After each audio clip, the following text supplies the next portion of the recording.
এখন এটা অর্ধেক হইয়া গাজীপুর 6 আসনে রয়েছে, এটাতে আমি কত প্রার্থী ইনশাল্লাহ আদান হয়ে গেছি। আমি আল্লাহর ভরসাটা বলতে পারি যে আমি পাবো। আপনাদের কাছে আমি দোয়া চাই, আপনারা আমার জন্য কাজ করবেন এবং যারা জয়ী হয়েছে তাদেরকে পুরস্কার নেওয়ার আহ্বান জানাচ্ছি। আসসালামু আলাইকুম।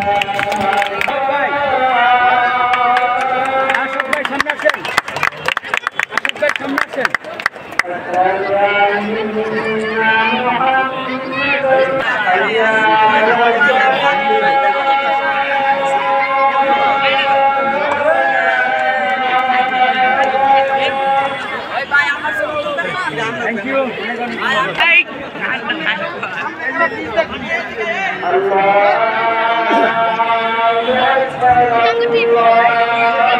আজকের অনুষ্ঠানের সভাপতি জনাব আসাদুজ্জামান আসাদ,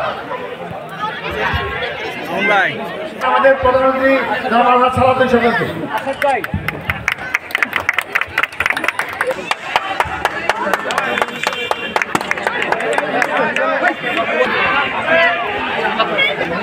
এখন আমাদের প্রোগ্রাম সমাপ্তি ঘোষণা।